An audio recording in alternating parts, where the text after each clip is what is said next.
Hey, what's going on, guys? Chaz here with another review for you. So, obviously, I've seen Ghostbusters Afterlife. This is probably going to be my third time tomorrow. Actually, no, yeah, it'll be my third time tomorrow. I thoroughly enjoyed this movie, and I did a little review before, which I tried not to spoil anything, so I kind of was just jumping all over myself because I wasn't trying to spoil for anybody. I think everybody should have went into this movie blind and not knowing what was going to happen because it wouldn't have hit you as hard as it should have. With that said, this is going to be a spoiler video. Basically covering everything I didn't get to cover in my last review of Ghostbusters Afterlife. So there's your warning in 3, 2, and 1. All right. So movie starts out with a truck fleeing from a mine and in a very fast fashion, and something's chasing the truck. The truck gets hit by the something, truck flips over, an old man comes out, and he starts running with the ghost trap in his hand to the house. Gets to the house, obviously you see it's Egon. He has the trap holding up. I'm guessing he's holding an entity in there, and he's waiting for this other entity to walk into the space, tries to hit the button to activate something, and it doesn't go off. And then he runs inside the house, grabs his PK meter, and hides the trap which he took. And the entity comes inside and kills him, basically giving him a heart attack. Right. That was cool, and everything was great opening. Everybody was kind of sad that the whole Ghostbusters usually, because it's here's the thing. It's not a happy movie in the beginning. It's not supposed to be happiness. It's supposed to be sad that we just lost a Ghostbuster. So that's why I went Ghostbusters Afterlife. Ghostbusters went away, said Afterlife, right? And we enter the story, getting introduced to Phoebe, her mom, and the brother, and you can tell that they're down on their luck. The mother is looking at bills, and she's struggling. They're pretty much poor. They get evicted. So then they go. She finds out that she has her dad. Her dad had died, and he has a house to her name in the middle of nowhere. She tells the guy, "I'll come back with money." He's like, "Nah, you're gonna get evicted." Right. So they pack up and go. Great montage of traveling was cool. They get to the house. House looks like shit. They get Phoebe to break into the house because you can tell over and over again in the beginning, she was fixing an electrical outlet, but now she's obviously picking a lock. So this girl is incredibly smart and really intelligent. So she picks the lock, gets into her grandfather's house, gets inside. Everything just looks hot mess. She goes, the mother walks in, and she's like, "Oh, there's not even any pictures." You basically can tell that, the vibe is that, her and her father didn't have such a good relationship. He wasn't around. He kind of just upped and left them. So she blames him for all her problems now in life. And then in comes Janine Melnitz, and she just says that she's been handling Egon's finances for the last couple of years, that he couldn't keep the power on. And basically his daughter's trying to say, "Oh yeah, I can just sell this house and make some money." And she goes, "Well, you're in debt here pretty much, and it's all on you now." So then she's not making any money. Basically finds out that, yeah, they're staying there for a long time. She has nothing to go back to. So she said they end up staying there. An earthquake happens, and she basically tells the kids, "Yeah, we're going to be here for a while."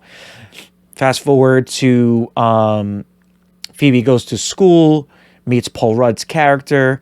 That's when the movie really starts kicking up. Her and Paul Rudd's chemistry was great. Paul Rudd, being a science teacher, Paul Rudd could be anything. He's just like the best. Put him in a movie, you're going to get a great performance. He's great at being himself. And I actually just watched Snoop Dogg's podcast with Joe Rogan, and he said that Joe Rogan even said it to Snoop, is like, being yourself is the best thing because nobody can tell you to be yourself, and you never got to fake it. So this is pretty much what Paul Rudd does. I feel like he just goes into the movies. He's like, "This is me, and you're going to enjoy it." And we do. is my Ghostbusters IPA. Anyway, from ship's bottom. Anyway, guys, yeah, so we get into what do we get into? So they get into talks about the tremors and everything, what's going on. Obviously, Phoebe recognizes that that the map that he has up is the tremors are not like volcano. I think it's just not a volcano tremor or earthquake. It's something else. And Paul Rudd's character is like, "Oh yeah, how do you know that, smarty pants?" Pretty much, and she makes this crazy dad joke. It was hilarious. She's great as a character. Just the one liner is the one liners. The way how she is like her grandfather. She's kind of like. She's like, I don't show emotion, which Egon never showed emotion really, and the jokes were just funny. She just get these incredibly funny dad jokes. We get into her and podcast. They become friends. They're walking home, and podcast is another great character. He's recording everything and pretty much flirting with her. And they go to Shandor's mine, and he's like, "Oh, I just go in here and I check out this new mine and stuff." Shows her the mine. They go back to, I think they go back to their house. He drops her off. Phoebe walks in. She's brushing her teeth, and she sees that the chess piece that has fell before, that I forgot to mention before, has moved again, right? So then there's a chess piece there. It moves. She does another move. She goes to sleep, wakes up, and another chess piece is moved. So she's like freaked out. So she's like, all right, you know what? I'm going to move this one again. So she moves it again, and pretty much a chess game starts happening between her and the ghost that's in the house. Also, the PK meter keeps going off every time this ghost comes around. So she grabbed, but then I think what happens is the PK meter starts going off a lot, and she grabs it, and she keeps following the PK meter around the house, leads her to the trap. She pulls the trap out, and she's like, wow, what's this? And basically brings it back to Paul Rudd's class. And Paul Rudd's like, this is a killer replica. You've seen it in the trailers, obviously. And they go and like they try to open it. He attaches it to a bus. It opens. I mean, it doesn't open. He goes to touch it. Pow, opens. Poof. Sentinel Pterodol comes out and flies away and heads towards the Shandor's mine, goes to the temple, unlocks whatever needed to be unlocked, right? And we'll fast forward through all these parts right here. So basically in the middle of the movie, you basically get to introduce to Lucky and the brother fixing the ghost, the Ecto-1, and the kids are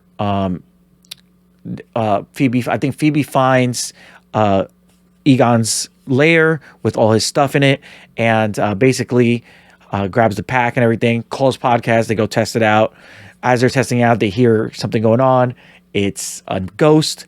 And the best, honestly, the best part of the movie was, one of the best parts of the movie was this whole montage of them trying to catch the ghost and everything and chasing it. It runs away. The brother starts up the Ecto-1. It just starts picking up then.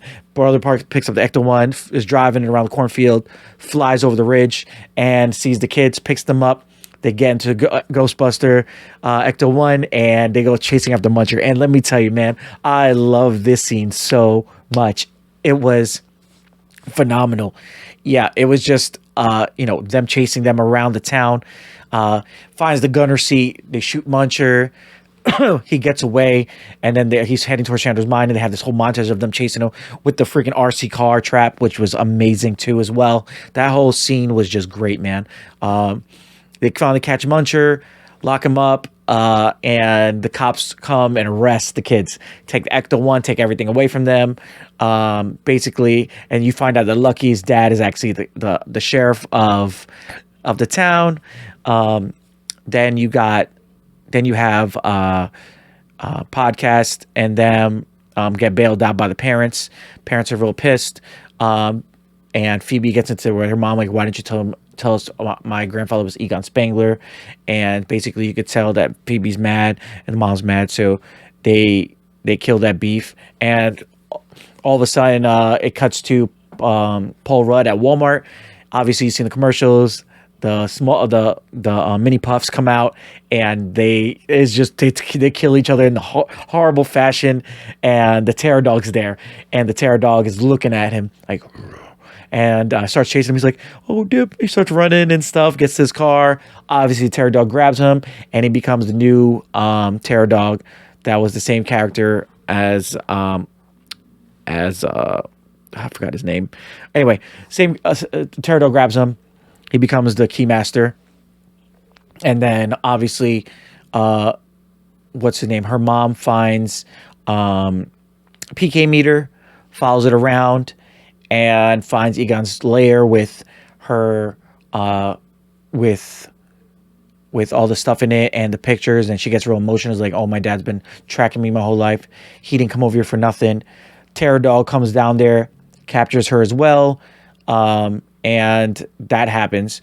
And then you find out that the kids went into the mine to see what actually is going on.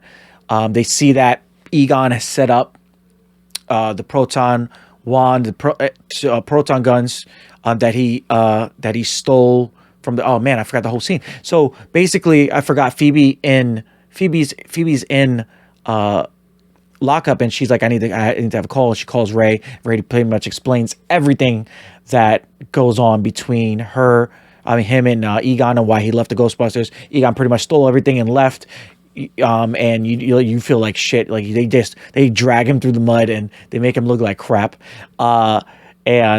Basically, you find out later that he did this for a reason, to stop Gozer from coming through and conquering. So it's all the Ghostbusters extra proton wands and stuff, because a lot of people are getting this wrong. They think that Egon took their proton guns. It says that he picked up his neutrino wands in parts and went. He didn't take theirs, so that's why obviously later on you'll see what I'm talking about. He has the old stuff all stuff hooked up, and it shoots it crosses the streams, pushes her back down, and she doesn't come out. And you see the body of Ivor Shandor, which is awesome, and the cameos in here are great. They get back to the house, find out that the mother's possessed. She becomes the gatekeeper. She busts through the window, runs out, and Gozer starts popping up and everything. And Paul Rudd and her smash, and then obviously starts the whole process of all the ghosts getting released. They go into the town. The kids start suiting up and everything, make a plan. They go get Ecto-1. They had a problem finding it because Ecto-1 was there, but all the packs and everything were behind a locked door. Basically, and Podcast has the best idea. He's like, let me just open the trap and let Muncher eat it out. So Muncher comes out, eats the whole gate, opens it up. Kids grab all the stuff they need. They get into Ecto-1, fly over there. Lucky goes back to the house, and what happens? And then they get back to Shandor's mind, and they see the parents there, Paul Rudd and the mother there, obviously turning into terror dogs, and they see Gozer there, and she looks phenomenal. Olivia Wilde is playing her, and it's amazing. An amazing look. And they did her right. And then Phoebe walks up and starts saying jokes to her to keep her attention away, and Podcast is driving the remote control trap, goes under the mother and sucks the spirit out of her. She gets released from the terror dog. They bring her in. The brother swings in with Ecto-1. They go flying, and they have this crazy chase scene, which I feel like should have been a little longer, in my opinion, of the terror dog chasing the Ecto-1. They get back to the house, get in there. They bring the mom in, and Gozer's they have this nice shot, right? Gozer just comes to the cornfield. She's like, I want that background on my computer. That shot looks amazing.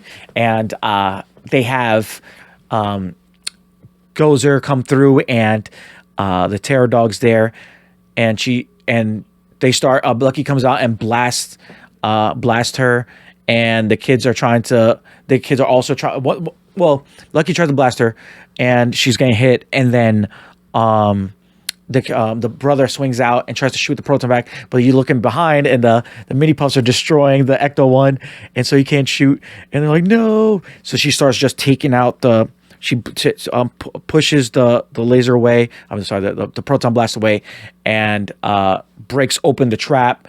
The spear goes over Lucky. Lucky becomes the new gatekeeper, and Phoebe and them are on the floor, and they're just looking like it's about to be over, man. They're like the trap didn't work, nothing worked. The big trap that they tried to press, just like didn't work, and the power went out, and all of a sudden, the boys are back in town, and Ghostbusters come in, and they just come in and say they're just themselves. Peter, Ray, Winston come in, and they are themselves. Is like they never missed a beat.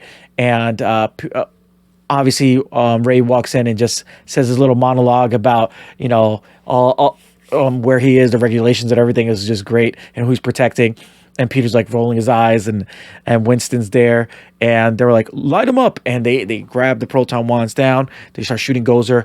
Then they start crossing the streams, and Gozer's taking it, and then she just starts unwrapping the streams. You're like, holy shit, she's unwrapping the streams, and she's pulling it apart, and she rips it open, and they fly back from the power, and she's walking up to them, and Peter's just talking, and Winston tries to shoot her. He's like, damn it, I tried. She blocks that away, and all of a sudden you see this proton wand boom hit her from the back. She's like, what the hell? Turns around, she starts doing this Emperor Palpatine shit, and she's fighting Phoebe, and Phoebe's holding her own, and you're like, what the hell? How's this even possible? Oh, I was like, oh no, please don't do this, don't ruin the movie, don't act like she's like the best Ghostbuster ever.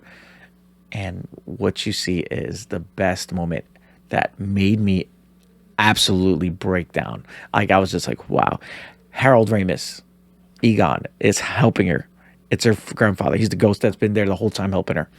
And he's holding the proton wand with her, and she's sturdy, and they're blasting her, and she looks up, she's like, oh my God. And they're taking her, and then the other guys get up, they start blasting her too, and she's getting all messed up and everything. Podcast is in the Ecto one. He finds the taser button on the new PK meter and starts tasing the mini puffs and making them explode and everything. And then the brother's able to power on the proton wand again. And instead of shooting Gozer 2, he shoots the electrical top and starts the traps up again. The big trap sucks in this whole cloud, sucks in all of Gozer and everything, brings her back down, and they have this nice send off for Harold, and basically, it was just touching, amazing time. The hugging, and the Ghostbusters looking at him, and it's just great. I've seen the 4 Ghostbusters back again one last time, and the movie was just an emotional roller coaster at the end. I know that people saying it was a fast paced. I mean, they could have added a couple more scenes, but I was happy what I got. They did the CGI so perfectly for Harold, and it was great. He didn't talk. He just basically was showing emotions with his face, and it was perfect. Two end credit scenes. You have one with Dana Barrett and Peter, hilarious with doing the electrical thing, and the last part they have is pretty much Winston taking Ecto 1, and he's bringing it back into the firehouse, which was not a Starbucks, and you get a close-up shot of the containment unit blinking red, so something's about to happen. So we're gonna get sequels for this, guys. Jason Reitman's already working on it, and we're ready to roll, man. I'm ready for this. I love this movie to death, guys. I think it was amazing. Go watch it if you haven't seen it. Sorry if you watched this whole spoiler thing, but even if I said it now, go watch it. Go support this movie because we need more Ghostbusters. They set up a lot. This Ghostbuster 2 is canon. I know a lot of people are saying it's not. And Egon didn't take their proton ones because a lot of people are like, how did the Ghostbusters get their proton? He didn't take theirs. He took the spare parts and everything and made new stuff, which was cool. Anyway, guys, thanks for watching. If you got to the end of this video, I appreciate you. And yeah, that's my review of Ghostbusters Afterlife. Thank you for watching. Peace.